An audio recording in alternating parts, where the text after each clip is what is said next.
mengucap syukurlah dalam segala hal. Ada perkecualian tidak? Dari ayat ini? Tidak ada. Kalau semua hal itu tidak ada kecuali ini, nggak ada. Tetapi mengucap syukurlah dalam segala hal. Hal apa saja? Yang ulang tahun ucapan syukur, mengalami persoalan seharusnya mengucap syukur. Dan ini sesuatu yang sulit. Ini sesuatu yang di dalam pikiran dan hati orang berat untuk dilakukan. Mengucap syukur karena menghadapi sebuah masalah. Nanti kita akan lihat ada beberapa poin penting di sini. Jadi dikatakan mengucap syukurlah dalam segala hal. Saya tidak tahu, Bapak Gembala juga tidak tahu apa kondisi hati kita saat ini. Apa persoalan kita, persoalan Bapak Ibu saat ini. Saya tidak tahu. Entahkah itu sebuah keberhasilan atau entahkah itu sebuah pergumulan yang berat. Tetapi ayat ini memberikan kepada kita sebuah penjelasan, ucapkanlah syukur untuk semua itu.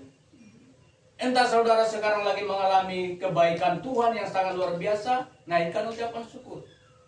Entah saudara atau kita menghadapi sebuah persoalan yang sangat berat, juga naikkan ucapan syukur. Karena di sini tidak ada perkecualian.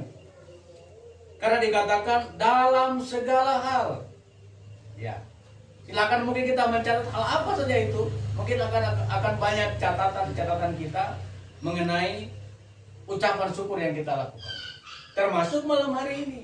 Keluarga di tempat ini mengajak kita, mengundang kita untuk bersyukur. Memang secara manusiawi kehilangan orang dikasih itu berat, ya. Dan semua kita mengalami. Yang namanya manusia mengalami kehilangan orang dikasih itu bukan hal yang mudah.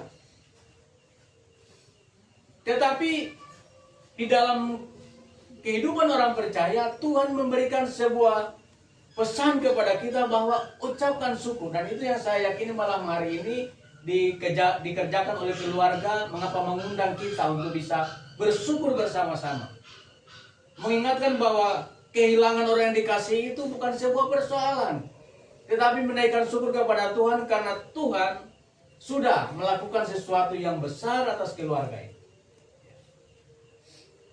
Jadi dikatakan, yang selanjutnya dikatakan, sebab itulah yang dikehendaki Allah. Ya. Kalau yang saya kehendaki mungkin akan beda dengan yang dikehendaki Allah. Kalau yang dikehendaki oleh kemanusiaan saya, ketika saya susah, mungkin saya tidak sanggup mengucap syukur. Ketika kita bicara kehendak Allah, dalam keadaan yang sulit, masalah berat sekalipun, ucapan syukur. Kenapa? Karena itu yang dikehendaki Allah.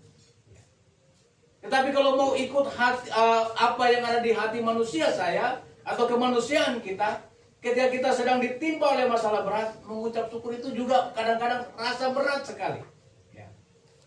Tetapi ayat ini mengingatkan kita, menasihati kita, ternyata mengucap syukur itu yang dikehendaki oleh Allah. Ya.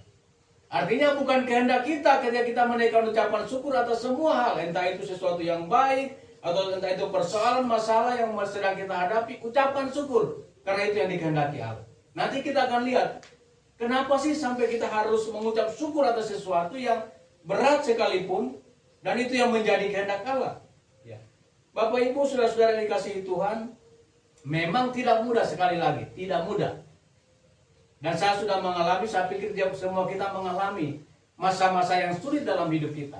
Untuk mengucap syukur itu sesuatu yang sangat berat. Tetapi sebagai orang percaya, mau tidak mau, kita harus mengucap syukur untuk hal-hal yang sulit sekalipun.